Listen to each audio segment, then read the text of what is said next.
Mhm. So how was your meditation last week, Cheryl? It's good. I am sticking with my routine. I'm pleased about that. I certainly noticed what gets me riled up and distracts me. Oh, Uh, wonderful. so I get to look at that. But I'm pushing on. I'm meditating. That's good. That's very good. How about you, Clive? Yeah, it's the same. It's good. I think like the when it's perfect, like I'm a morning person, and so in the morning I'm full of energy, full of ideas, really looking forward to the day. And if I get a good meditation session in the afternoon, it's the same. It's like having another morning all over again. That's great. And that's the best it can be, you know. And so you're trying to meditate twice a day? No, no, no. Okay, I I didn't just feel understand. good in Okay. the morning just because it's morning. But Yes. if I have a good relaxing meditation in the afternoon, I feel refreshed. I feel as Mhm. good as I did in the Yes. morning. Yeah. Yes. Yes. Now I understand what you're saying. The one of Mhm. the reasons that I uh, reacted to what you said is that uh, one of the things that I did, and one of the things that people do as they're progressing, is meditate more than once a day.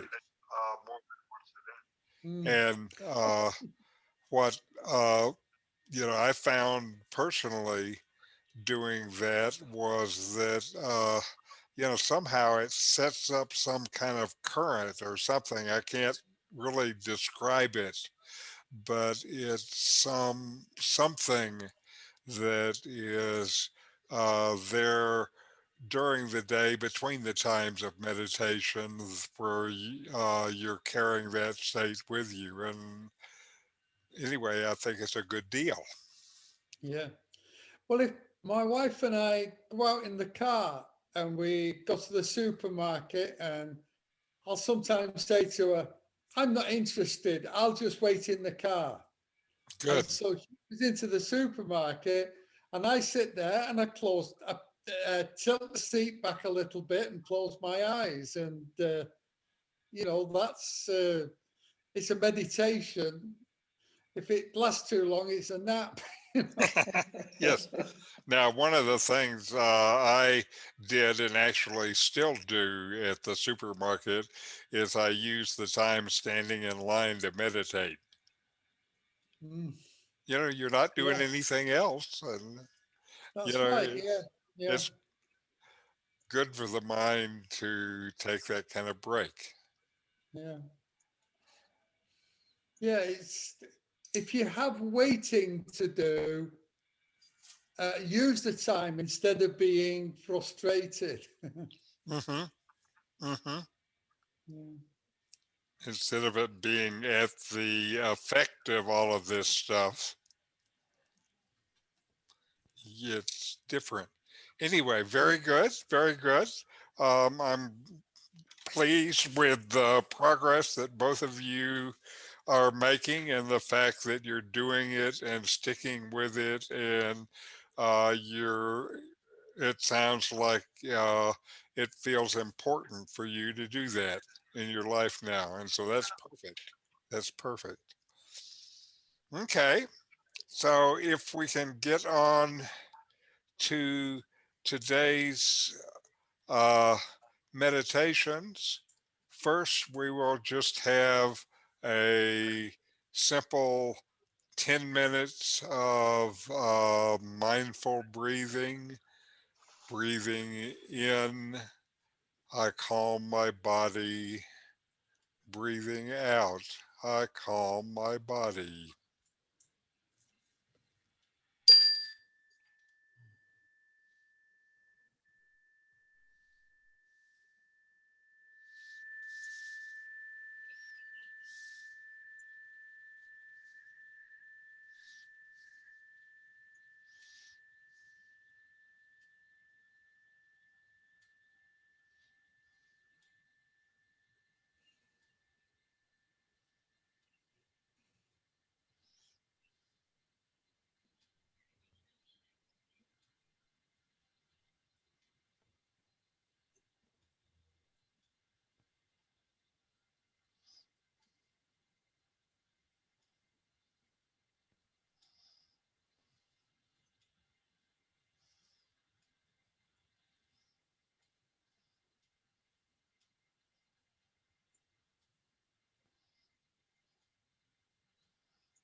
All right.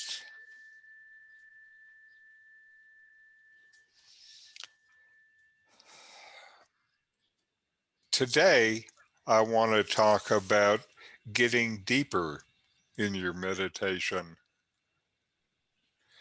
To build a meditation practice, you have to actually start, then you have to make it a habit. You've done this. Now, maybe it is time to see if you can get deeper in your practice. I'll give you a few steps to take before, during, and after meditation. Even before you start, there are ways you can prepare yourself. First, just calm your breath. This naturally calms the mind. Maybe take 2 or 3 slow breaths. Then gladden the mind. Our brain is deeply wired to avoid pain and seek pleasure. So, if you can generate some stable feelings of safety and contentment right before your meditation, you are sending a message to your brain that all is well and it need not be restless. When our mind is joyful and content, it is naturally more quiet, introverted, and together. So, after relaxing your body and mind, I advise you to gladden the mind by doing something like one of these or more than one. Remember something that you're grateful for, then let the feeling flow through you.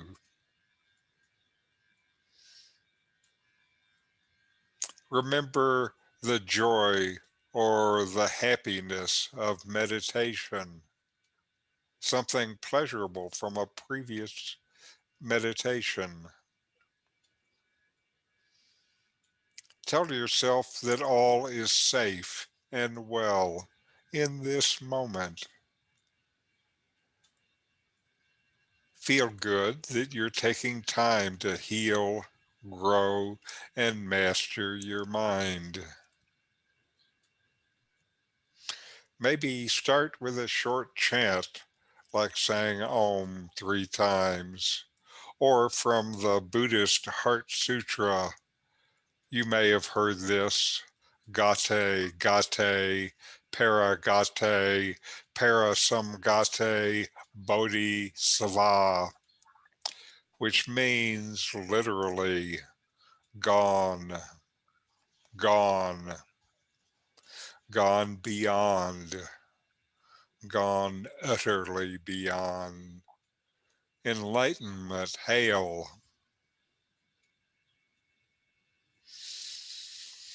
Also, for increasing the feeling of safety, make a safe and quiet place for your meditation and remove anything that may interrupt your practice, like your cell phone or pets.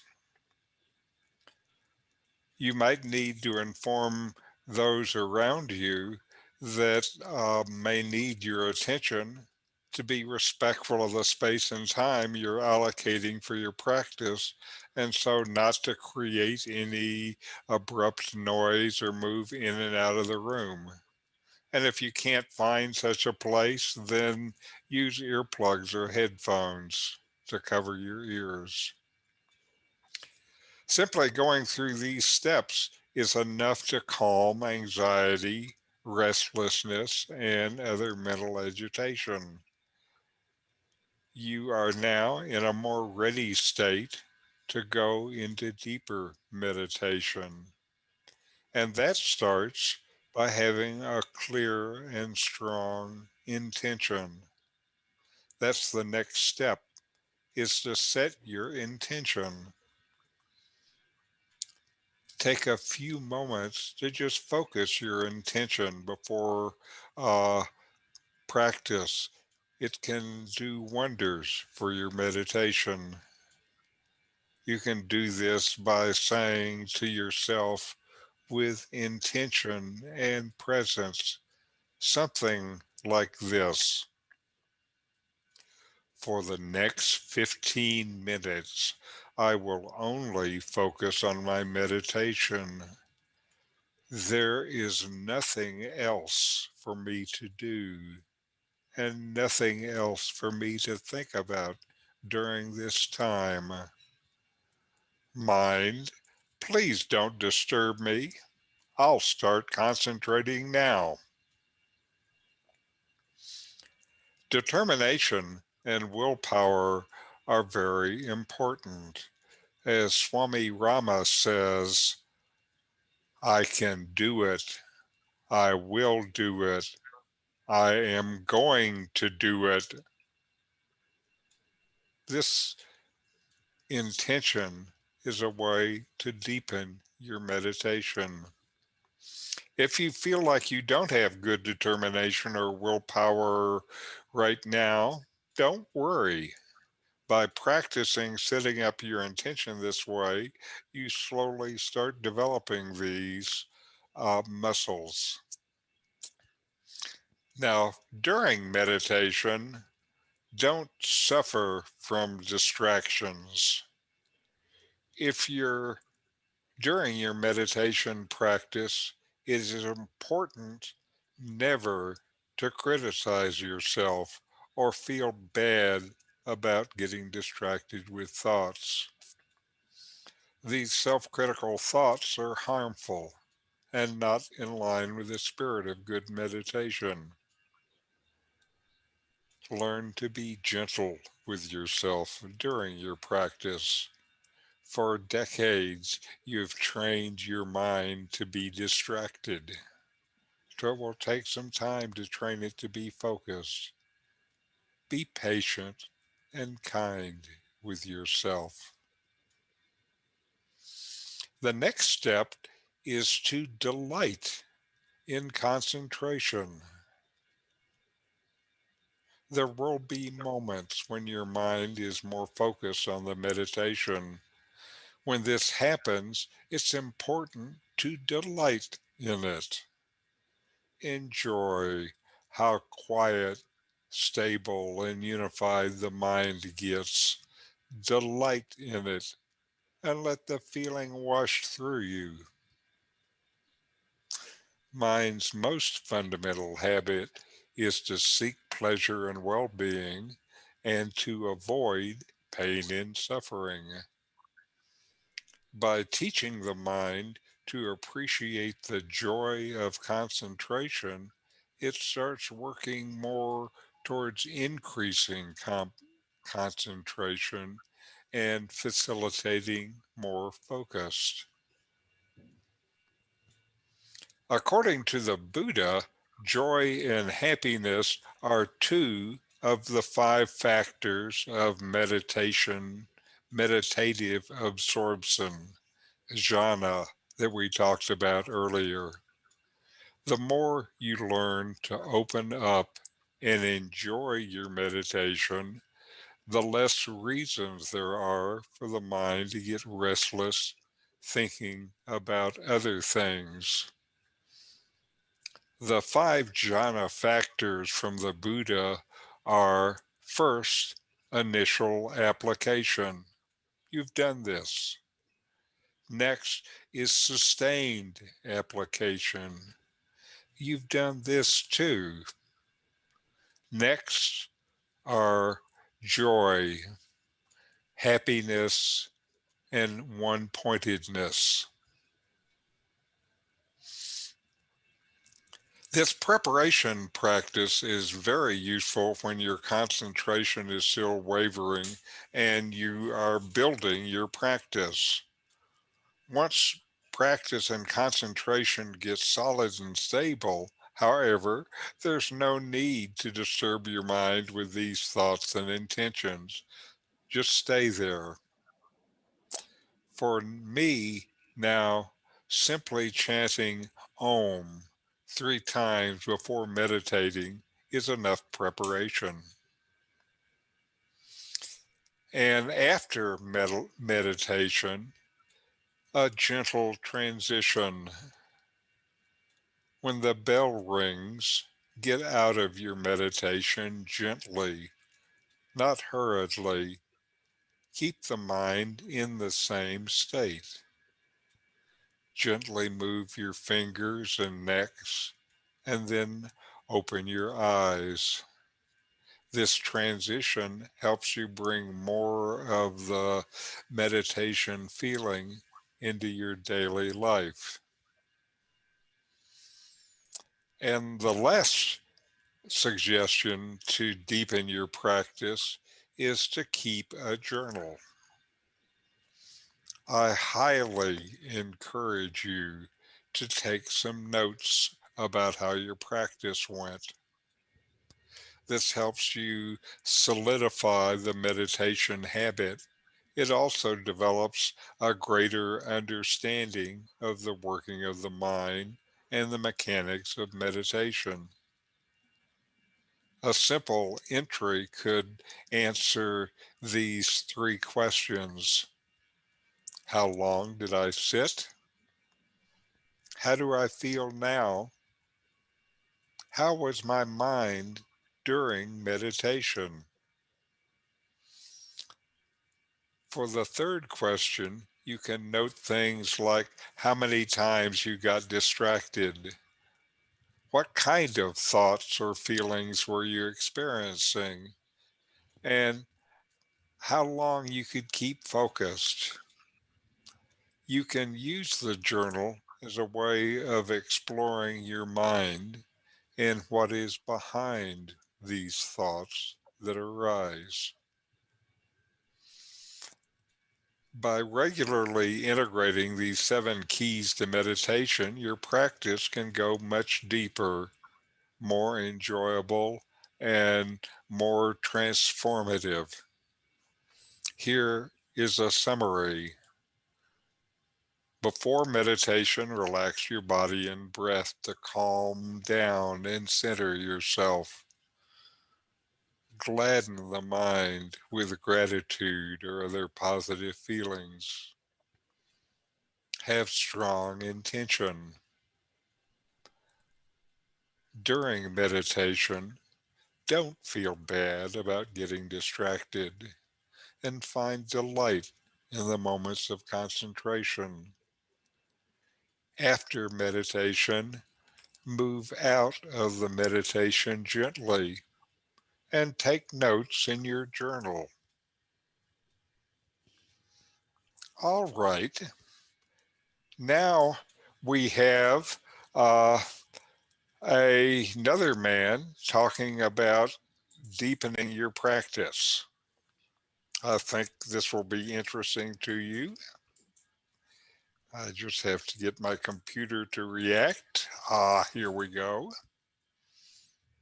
Hey, welcome back to Being Integrated. I'm Jude, and this is 4 tips to improve your meditation practice. I'm going to start by saying that the 4th one is by far the most powerful and life-changing tip for me. It really changed my practice. It really deepened everything.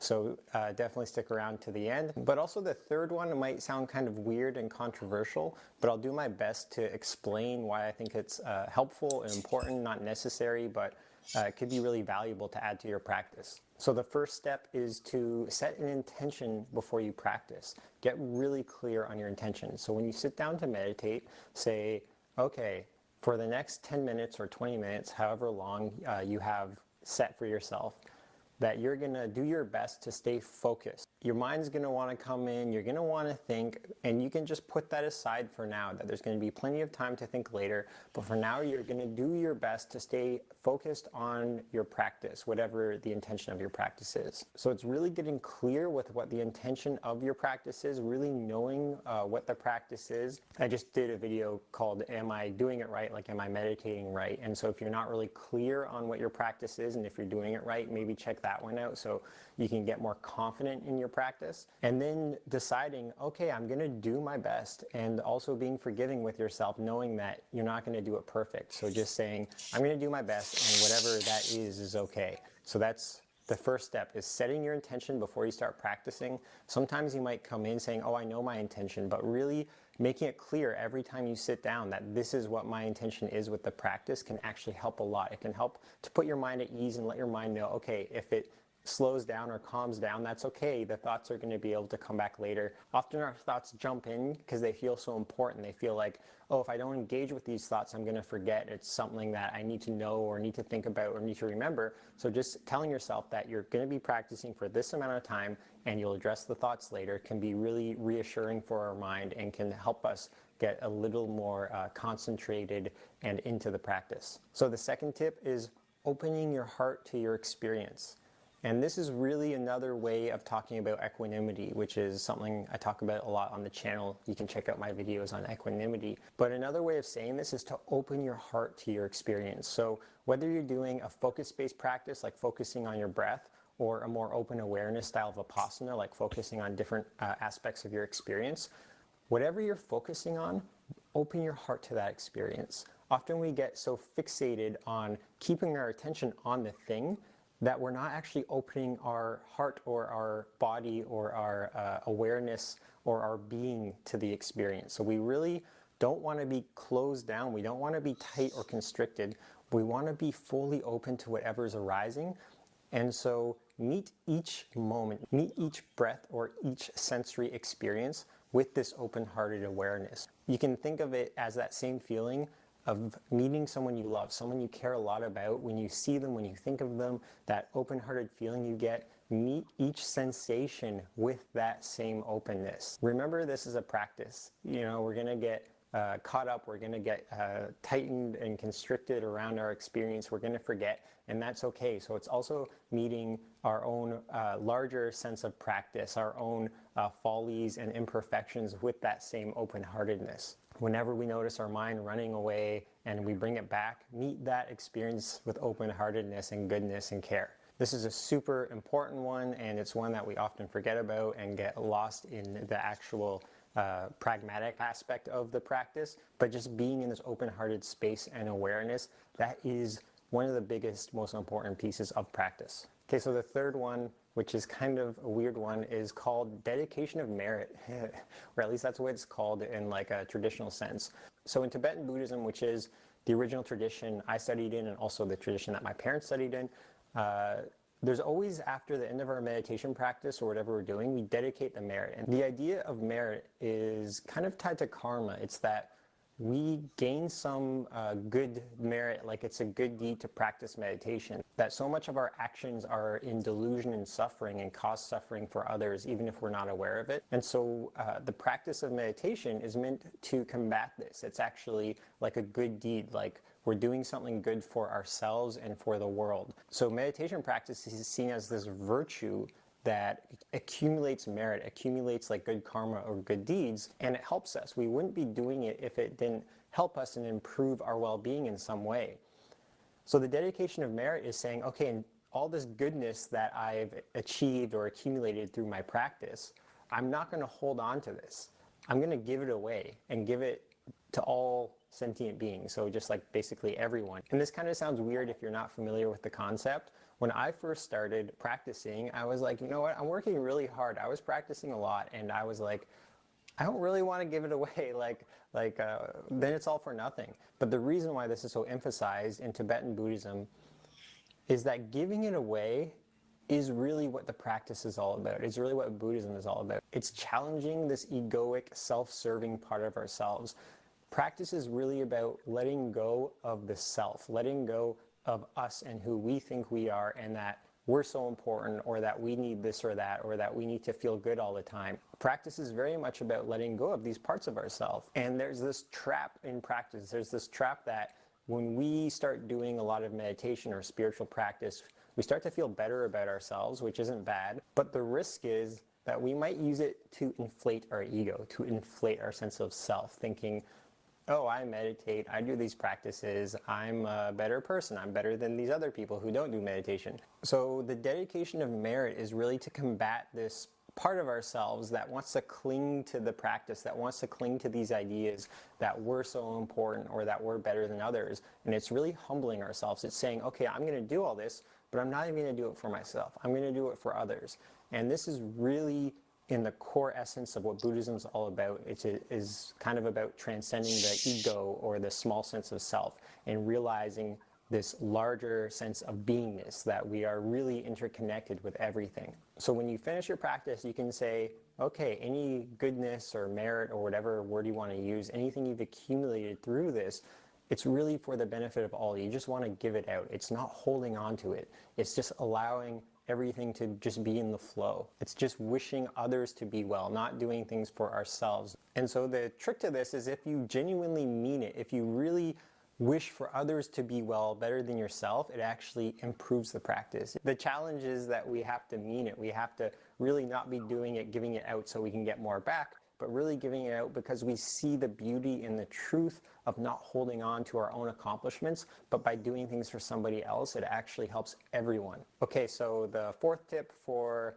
deepening your practice, and this again was the huge one for me, which is practicing mindfulness in everyday life, which is taking the practice of awareness off of the cushion and starting to integrate it into my day-to-day. And the more I did this, the more it really changed everything. I started with doing a few check-ins in the day of just noticing how I'm feeling, what's happening in my mind, what's happening in my body, how I'm relating to my experience. And now it happens, maybe 100, 200 times a day. I have these moments of insight, of just seeing my experience for what it is. And this is especially relevant when we get activated, when we get reactive or triggered. If some discomfort arises in my body, if something happens like, I get some bad news or somebody's mean to me or whatever it is, these things that would normally bring us into either anger or sadness or anxiety, suddenly I have this awareness and I can notice the feeling come up in my body, I can notice the sensations, and I can just allow them to be there. I cannot make it a problem anymore.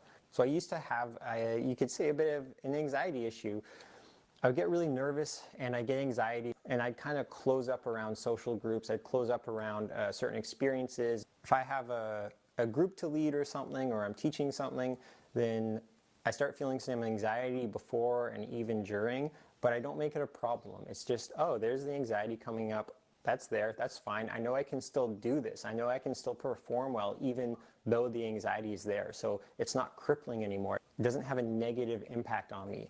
And this is all through the practice of mindfulness. This is through the practice of being aware and being okay, practicing equanimity with the feelings, and also bringing more clarity into the sensations, noticing where they're happening in the body, what they feel like.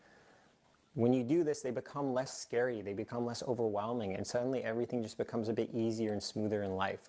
So I have a lot of practices. Much of my channel is dedicated to teaching people how to practice mindfulness in everyday life. So I have like this kind of course called Pragmatic Mindfulness Series. That's just 4 videos, and it really gives you the foundational theories and practices for doing this. So if this interests you, check that out. That's it for this video. Thank you so much for tuning in. If you appreciated the video, please like, subscribe, comment, do all those things. They're super appreciated, and stay tuned for more. Close with a short chant. Om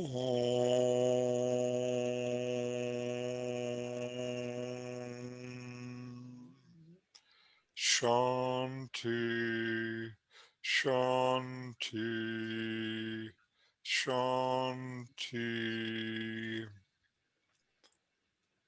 Home, peace, peace, peace.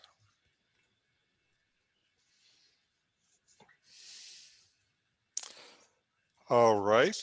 Are there any questions or comments from today's session? Not really, no. No, I don't think so.